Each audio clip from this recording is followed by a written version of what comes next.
ধূমপান করে যে সকল ইমাম সাহেবগণ তাদের পিছনে নামাজের বিধান কি? আরে ইমামতি গেছে। মসজিদে মহিলাদের নামাজের বিধান কি? বিবাহিত পুরুষ ও মহিলাদের পরকীয়ার বিধান কি? জমি বন্ধক দেওয়ার বিধান কি? প্রশ্ন করেছে মাথার চুল লম্বা রাখার পদ্ধতি কি? বর্তমান সময়ে ইমাম সাহেবগণের খাবারের টিফিন অনেক সুদখোরের ঘর থেকে আসে। বাড়ি খাবে কিনা? যে কোনো একজন যদি ইমাম সাহেবের বেতন সম্পূর্ণ দেওয়া হয় তবে কি গ্রামের মানুষের উপর আর কোনো হক থাকে কিনা? করেছে মাথার চুল লম্বা রাখার পদ্ধতি কি? সুন্দর প্রশ্ন করছে।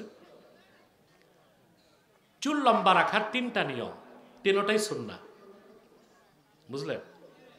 কানের লতি বরাবর, কানের লতির নিচে, কানের লতির নিচে মেরুদণ্ডের প্রথম হাড্ডির উপরে।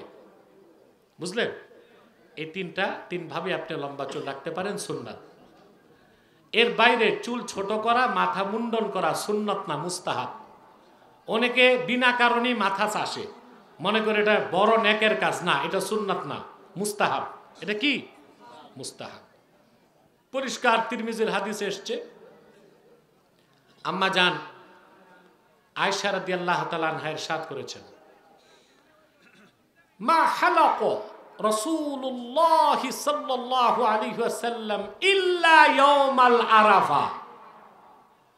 আল্লাহর হাবিব সাল্লাল্লাহু আলাইহি ওয়াসাল্লাম শুধুমাত্র হজের সময় চুল মোবারক মুন্ডন করেছিলেন। তাহলে বোঝা যায় শুধু হজে গেলে বা উমরা করলেই চুল মুন্ডন করা সুন্নত, এছাড়া চুল মুন্ডন করা সুন্নত নয়। ছোট রাখাও মুস্তাহাব, চেষে ফেলাও মুস্তাহাব। বুঝেন না? এখন কেউ কেউ বলে হযরত আলী রাদিয়াল্লাহু তাআলা আনহু সবসময় চুল মুন্ডন করে রাখতেন। ওইটা ওনার ব্যক্তিগত আমল ছিল, ওজর ছিল। হযরত আলী বলছেন, কুনতু মাদ্দা, আমার বেশি গোসলের প্রয়োজন হতো, গোসল সহজে করার স্বার্থে তিনি চুল মুন্ডন করে রাখতেন। পাইছেন উত্তর? জমি বন্ধক দেওয়ার বিধান কি? হ্যাঁ, সুন্দর প্রশ্ন করছেন। এটাকে বলা হয় রেহেন। কি বলা হয়? রেহেন। তো বন্ধকটা আপনারা কিভাবে করেন? আপনারা যেটা করেন এটা সুদী পন্থা। আমি আপনাদেরকে শারঈ পন্থা বলে দিব। যেমন আপনার 50,000 টাকা দরকার, এখন কারো কাছে গেলে ঋণ দেয় না, সুদ সুদ। একজন ভালো মানুষ পাইছেন, উনি বলছে ঠিক আছে 50,000 টাকা যে তোমারে দিব বন্ধক, তোমার জমিটা আমার কাছে রাখো। এটি বন্ধক না? কথা বলে না। তো 3 বছর পর আপনি টাকা ফেরত নিলেন, জমি তারটা, তার টাকা তারই দিলেন, আপনার জমি আপনি নিলেন, এতটুক তো জায়েজ। কিন্তু ওই যে 3 বছর আপনি তার জায়গায় চাষাবাদ করে খাইলেন, ওটা সুদ। ওটা কি? এখন করণীয় কি? করণীয় একটাই, আপনি তার সাথে দ্বিতীয় চুক্তিতে আবদ্ধ হবেন। ভাই বন্ধক হিসেবে তো জায়গা রাখছি, ফেলে রেখে লাভ কি? তোমারে কিছু ভাড়া বাবদ দিমুনি, আমি একটু চাষবাস করে খাই, তাহলে জায়েজ। 3, ধূমপান করে যে সকল ইমাম সাহেবগণ তাদের পিছনে নামাজের বিধান কি? আরে ইমামতি গেছে। দেখেন, ধূমপান করাটা হারাম, তবে নট মোর হারাম বাট লেস হারাম।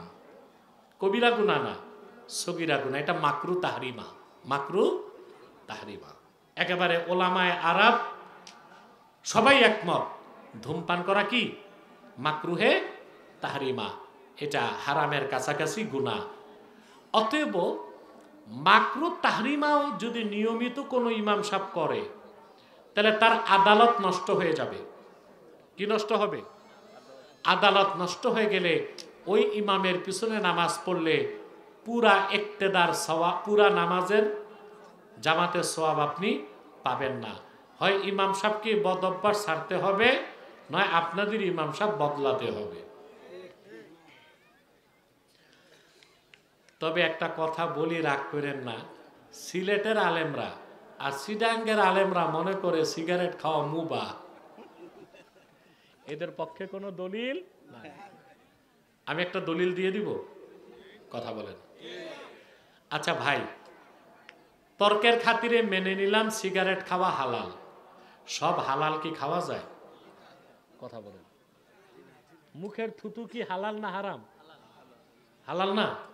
আরে মাতো মাতো হালাল। পিরিজে এক দলা থুতু দিয়ে কেউ বলছে ভাই একটু চাটেন,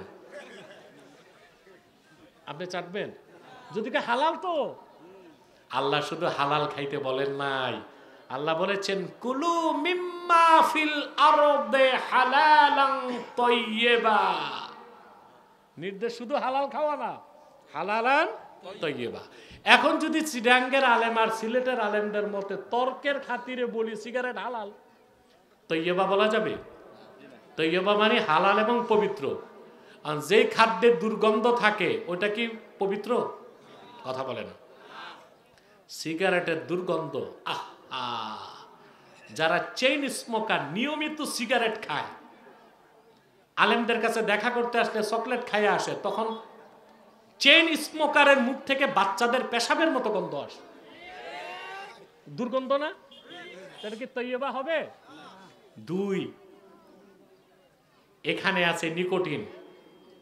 এটা হচ্ছে জেনে বুঝে নিজেকে ধ্বংস করা, এটাও শরীয়তে হারাম, নিষেধ।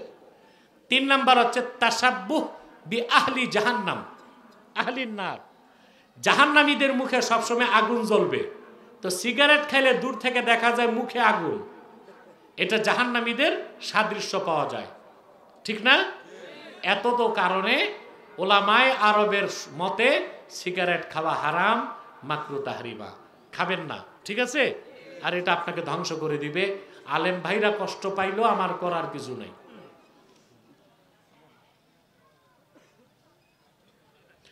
বর্তমান সময়ে ইমাম সাহেবগণের খাবারের টিফিন অনেক সুদখোরের ঘর থেকে আসে। বেটা, এগুলো বাঁচলে তুমি নামাজ পড়বা কেমনে?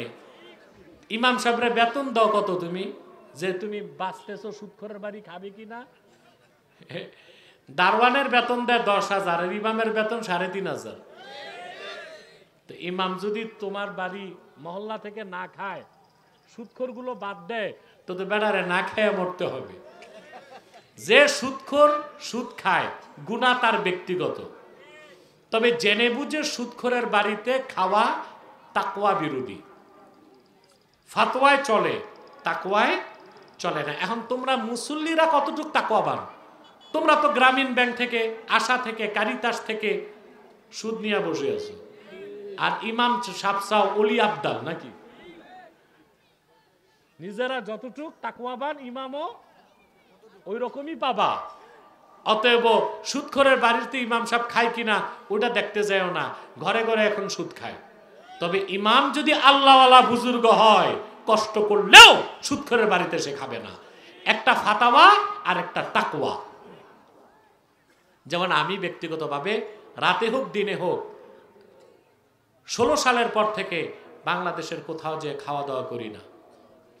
তার 3টা কারণ। একটা হচ্ছে মানুষের কামাই রোজগার নষ্ট হয়ে গেছে, ঘরে ঘরে মানুষ সুদ খায়। 3 নাম্বার হচ্ছে সিকিউরিটি থ্রেট, কারণ আমার খাবারটা কে প্রস্তুত করছে, সেখানে কোনো বিষ মিশাচ্ছে কিনা আমি তো জানি না। এজন্য আমি কষ্ট করি, এবং এই কষ্টের বিনিময়ে আমি আল্লাহর রহমতে সুস্বাস্থ্য পেয়েছি। আমার খুব একটা আল্লাহর রহমতে রোগ টোগ নেই, আলহামদুলিল্লাহ। কিছু রোগ আছে, এটা থাকতে হয় গুনাহ মাফের জন্য, আমি তো গুনাহগার। বিবাহিত পুরুষ ও মহিলাদের পরকীয়ার বিধান কি? দেখেন, বিবাহিত হোক আর অবিবাহিত হোক, পরকীয়া করাই হারাম কাজ, বুঝলেন? এখন আসেন, অবিবাহিত পুরুষ অবিবাহিত মহিলা যদি জেনা করে, এটা এক পর্যায়ের গুনাহ, কবিরা গুনাহ। আর বিবাহিত পুরুষ বিবাহিতা মহিলা যদি জেনা করে, ওটা আকবারুল কাবাইর, অনেক বড় গুনাহ। ঠিক সেভাবে অবিবাহিতা যদি অবৈধ প্রেম করে, ওইটা গুনাহ। আর বিবাহিতা যদি অবৈধ প্রেম পরকীয়া করে, ওটা বড় গুনাহ, ঠিক আছে? মানুষ মারা যাওয়ার পর 6 দিনের পর দশা নামে একটি করে রুটি বিতরণ করে, শরীয়তে এটার কোনো বিধান নাই। আপনারা রেওয়াজ বানাইছেন। যদি ইবাদত মনে করে করেন বেদাত হবে, আর যদি রেওয়াজ মনে করে করেন আল্লাহ মাফ করবেন। গ্রাম থেকে যে কোনো একজন যদি ইমাম সাহেবের বেতন সম্পূর্ণ দেওয়া হয়, তবে কি গ্রামের মানুষের উপর আর কোনো হক থাকে কি না? আরে ভাই, একজন যদি বেতন দিয়ে দেয় তো বাকিদের হক আছে না? ভালো রান্না হলে ইমাম সাহেবরে খাওয়াবেন, ইমাম সাহেবের কাপড়ের অভাব থাকলে কাপড়ের ব্যবস্থা করে দিবেন, খোঁজ খবর রাখবেন। একজন তো বেতন দিয়েই দিচ্ছে, বাকিটা তো আপনাদের দেওয়া উচিত। ইনসাফ কথা কইলে তো আপনাদের ভাল লাগবে না। বাংলাদেশের প্রত্যেক জামে মসজিদে ইমাম সাহেবের বেতন কমসে কম 15,000 টাকা নির্ধারণ করা উচিত। আপনারা কি তা করেন?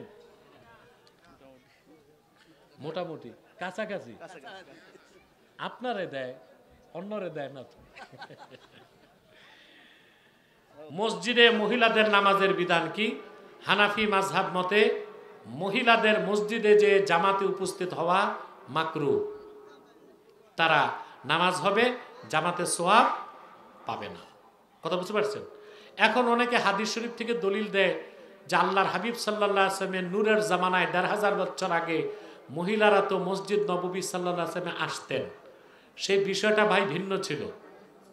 আল্লাহর হাবিব সাল্লাল্লাহু আলাইহি ওয়াসাল্লাম তাদের নিরুৎসাহিত করতেন, মহিলাদেরকে বলতেন মহিলাদের নামাজটা মসজিদের চেয়ে তাদের ঘরে উত্তম। কিন্তু আল্লাহর হাবিব সাল্লাল্লাহু আলাইহি ওয়াসাল্লাম নিষেধ করতেন না, কারণ মহিলারাও যেন, মহিলা সাহাবিয়াতরাও যেন হেদায়েতের নেয়ামত থেকে বঞ্চিত না হয়, তারাও যেন সরাসরি মসজিদ নববীতে উপস্থিত হয়ে আল্লাহর হাবিব সাল্লাল্লাহু আলাইহি ওয়াসাল্লামের পিছনে নামাজ আদায় করে মর্যাদা পুরা পায়। কিন্তু হযরত ওমর রাদিয়াল্লাহু তাআলা আনহু তার খেলাফতের সময় মহিলাদেরকে মসজিদ নববীতে আসা নিষেধ করে দিয়েছিলেন। তখন প্রচুর সাহাবী জীবিত ছিলেন, তারা হযরত ওমরের কাজের বিরোধিতা করেন নাই। এ থেকে হানাফিগণ বলেন মহিলাদের মসজিদে যে জামাতে উপস্থিত হওয়াটা মাকরুহ। কথা বুঝতে পারছেন? তবে মনে করুন মহিলারা যদি কোথাও সফরে যায়, কোথায়? ঢাকা যাবে, এখন যদি বাড়ির অপেক্ষায় নামাজ রেখে দেয় তো পুরা 5 ওয়াক্ত কাজা করতে হয় না? তখন কোথাও যদি পুরুষরা নামাজ পড়ে পর্দার সাথে মসজিদে নামাজ পড়ে নিবে, সেটা ভিন্ন বিষয়।